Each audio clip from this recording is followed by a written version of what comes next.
Car से शव निकला है भाई बहनों का, और पुलिस कुछ कर नहीं रही है, हाथ पर हाथ धरे हुई। अगर अभी कल जो अटल पथ है उसको बहुत जाम किया गया था, वहाँ तोड़ फोड़ हुई, आगजनी हुई। बिहार के नकारा और भ्रष्ट स्वास्थ्य मंत्री हैं मंगल पांडे, वो गुजर रहे थे, तो वो भी लोगों के गुस्से का निशाना बन गया। पूरे हिंदुस्तान में अभी लग रहा है कि नेताओं के प्रति लोगों में गुस्सा बढ़ता जा रहा है, खास के जो लोग सत्ता में हैं, नेताओं के प्रति एक आक्रोश देखने को मिल रहा है और एक खतरे की घंटियां हैं इन नेताओं के लिए।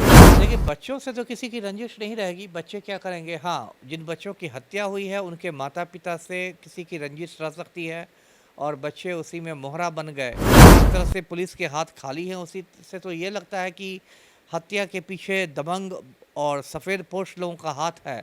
और जो पटना पुलिस है वो बहुत ज़्यादा राजनीतिक दबाव में है, बहुत ज़्यादा पॉलिटिकल प्रेशर में है। पटना के इंद्रपुरी मोहल्ले में उस समय देर शाम हड़कंप मच गया था जब 15 अगस्त को एक भाई और बहन का शव एक लवारिस गाड़ी में पाया गया था। इस पूरे मामले को लेके जमकर हड़कंप मचा था और इस पूरे मामले को लेके लगातार पटना पुलिस जांच में जुटी है। लगातार जो पीड़ित परिजन है, यानी जो बच्चे के माता पिता थे, उन्होंने हत्या का आरोप लगाया था। इस पूरे मामले को लेके कल पटना का अटल पथ कहीं ना कहीं रणक्षेत्र में तब्दील हुआ। लगातार स्थानीय लोग गुस्से में थे, जिसके बाद आगजनी कर कई गाड़ियों को आग के हवाले कर दिया गया, मंत्री तक को खदेड़ा गया। पुलिस को बलपूर्वक कहीं ना कहीं मामले को शांत करवाना पड़ा। अब इस पूरे मामले को लेकर जमकर बवाल हुआ था। जो स्वास्थ्य मंत्री है मंगल पांडे, उनके काफिले को भी कहीं ना कहीं लोगों ने पथराव किया, जिसमें उनकी गाड़ी क्षतिग्रस्त हो गई। इस पूरे मामले को लेकर अभी तक पटना पुलिस के हाथ खाली है। इन तमाम मुद्दों पे बात करने के लिए हमारे पास पूर्व आईपीएस अमिताभ दास सर है। आपको बता दें कि कई जिलों के एसपी भी रहे और इस तरह की अमूमन घटना की जांच भी उन्होंने कई बार एसपी रहते हुए की है। आखिर ये पूरा जो संदिग्ध मामला है, क्या कुछ मामला है और इसके पीछे क्या कुछ बड़ा खुलासा पटना पुलिस आने वाले समय में करेगी, और कल जिस प्रकार से जो पूरा बवाल हुआ है उस पर क्या कुछ कहेंगे सर? जिस प्रकार से ये जो पूरा मामला है वो काफ़ी दुखद है। 15 अगस्त को एक भाई बहन जो ट्यूशन गई और सीसीटीवी कैमरे भी सामने आए, काफ़ी वो लोग खुश थे, दोनों भाई बहन खेल रहे थे, लेकिन उनका शव एक गाड़ी में पाया जाता है। पीड़ित परिजनों ने हत्या का आरोप लगाया। इस पूरे मामले को लेके कई दिन बीत जाने के बाद भी अभी भी पटना पुलिस के हाथ खाली है। आखिर ये क्या लगता है कि हत्या है कि घटना है? क्योंकि आप कई जिलों के एसपी रहे, इस तरह के मामले को नज़दीक से देखे होंगे। ये ब्लाइंड केस किस प्रकार से पटना पुलिस सुलझाएगी? हत्या तो 100% है, हत्या में कोई शक नहीं है। और पूरे बिहार में देखिए अराजक स्थिति हो गई है। जो मुख्यमंत्री हैं पलटू राम, माफिया डॉन अनंत सिंह के चपरासी बने हुए हैं। मुख्यमंत्री माफिया गिरोह में शामिल हो गए हैं और पूरे राज्य में जो आप कह सकते हैं एक नंगा नाच हो रहा है अपराधियों का, माफिया का, और पुलिस वालों का लगता है बिल्कुल मनोबल जो है वो टूट गया है। अब देखिए, इंद्रपुरी की घटना हुई है, कार से शव निकला है भाई बहनों का, और पुलिस कुछ कर नहीं रही है, हाथ पर हाथ धरे हुई है, तो उसमें लोगों का गुस्सा मतलब स्वाभाविक है। मैं हिंसा का सपोर्ट नहीं करता, लेकिन लोगों का आक्रोश नेचुरल है।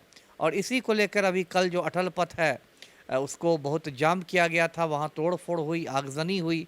और उधर से जो बिहार के नकारा और भ्रष्ट स्वास्थ्य मंत्री हैं मंगल पांडे, वो गुजर रहे थे, तो वो भी लोगों के गुस्से का निशाना बन गए।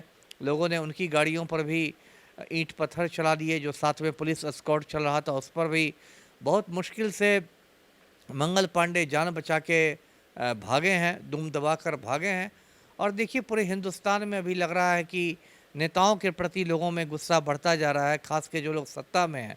अभी एक हफ्ता पहले दिल्ली की जो मुख्यमंत्री हैं श्रीमती रेखा गुप्ता, उनकी भी जन सुनवाई के दौरान जमकर पिटाई कर दी गई।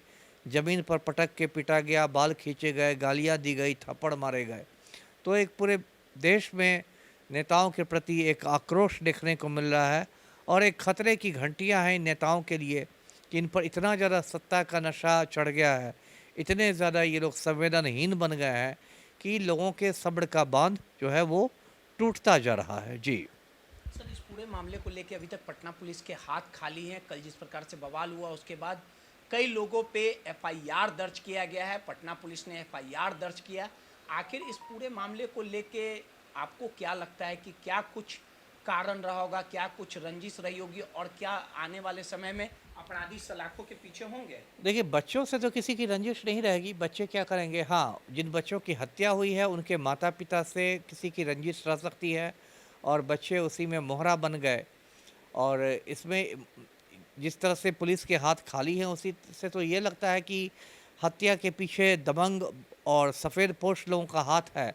और जो पटना पुलिस है, वो बहुत ज़्यादा राजनीतिक दबाव में है, बहुत ज़्यादा पॉलिटिकल प्रेशर में है। देखिए, बड़ी-बड़ी बातें होती है पुलिस विभाग में कि अब हम डिजिटल पुलिसिंग करेंगे, अब वैज्ञानिक अनुसंधान होगा, अब लैपटॉप पर केस डायरी लिखी जाएगी, ये होगा, वो होगा। लेकिन ज़मीन पर कुछ दिखाई नहीं देता। जो कहते हैं ना, बातें करोड़ों की, दुकान पकौड़ों की। तो बातें ऊँची-ऊँची हो रही। अभी तो मैं देख रहा था, जो 112 सेवा है, डायल 112, उसके भी चालकों ने मतलब हड़ताल कर दी थी, तो डायल 112 सेवा भी ठप हो गई थी। तो कुल मिलाकर सिस्टम जो है वो पूरी तरह ध्वस्त हो गया है और ये कहीं न कहीं बहुत ज़्यादा चिंता की बात है। और पलटू राम तो इसी में लगे हुए हैं कि सीटों का बँटवारा कैसे हो। अभी भी दिल्ली भागे हुए हैं कि जदयू को 113 सीटें मिले तो 114 सीटें मिले। यहाँ आम आदमी की हत्या हो रही है और पलटू राम को कोई मतलब नहीं है। मस्त राम मस्ती में, आग लगे बस्ती में। जी। अब इस पूरे मामले पे कई लोगों पे एफआईआर किया गया है, कल मंत्री के गाड़ी पे पथराव भी किया गया है, कई गाड़ियों को आग के हवाले किया गया है। अभी तक माँ जो है न्याय के लिए दर दर भटक रही है, पुलिस के हाथ खाली हैं। पुलिस लगातार कह रही है कि कुछ वैसा मिल नहीं पा रहा है, टीचर पर आरोप लगा रही है। नहीं, वही वही ना मैंने कहा, विफलता है पुलिस की। ये पुलिस की विफलता है कि देखिए, बताइए, राजधानी की ये बात है, तो दूर दराज दिन के के उजाले में दिन हुआ के ऐसा। उजाले की बात है, पटना के बीचों बीच की बात है। तो सोचिए, जो बिहार के दूर दराज के ज़िले हैं, सुपौल है, कैमूर है, वहाँ के किसी गांव में किसी सुनसान जगह पर हत्या हो जाएगी, तो वहाँ उस केस का क्या होगा? यहाँ तो राजधानी है, पूरी मीडिया यहाँ मौजूद है, पूरा पुलिस मुख्यालय सचिवालय है, हर मामला हाईलाइट हो जाता है, तब कुछ नहीं हो पा रहा है। तो पुलिस की बिल्कुल नाकामी है। और मतलब ये बात ध्यान देने की, जो गृह विभाग है, पुलिस का विभाग, वो भी पलटू राम के पास ही है। लेकिन फिर मैंने कहा कि पलटू राम तो अपना राजनीति के जोड़ तोड़ में बिजी हैं, उनको कोई मतलब ही नहीं है। कायदे से तो उनको सीएम हाउस में तलब करना चाहिए था पुलिस के आला अधिकारियों को, और कहना चाहिए था कि क्या मजाक हो रहा है। चलिए, सीधे तौर पे इस पूरे मामले को लेके कल अटल पत्र पूरी तरह से रणक्षेत्र में तब्दील हुआ था। स्थानीय लोग पूरी तरह से गुस्से में थे। लोगों की एक ही मांग है कि आरोपियों की गिरफ्तारी हो। लगातार पुलिस इस पूरे मामले को लेके जांच कर रही है और कल बवाल को लेके पटना पुलिस ने एफआईआर भी दर्ज किया है। और सीधे तौर पे आईपीएस अमिताभ दास का कहना है कि कहीं ना कहीं इस पूरे मामले को लेके पटना पुलिस के हाथ खाली है। एक परिवार अपने बच्चों के हत्या के बाद आरोपियों की गिरफ्तारी के लिए दर दर भटक रहा है। तमाम आला अधिकारियों से ये फरियाद कर रहा है कि आरोपी को गिरफ्तार किया जाए। देखना दिलचस्प होगा कि पुलिस कब तक आरोपियों को गिरफ्तार कर पाती है और इस पूरे मामले से कब तक पर्दा उठा पाती है। सहयोगी सौरभ के साथ रोहित, नटराज न्यूज़, पटना।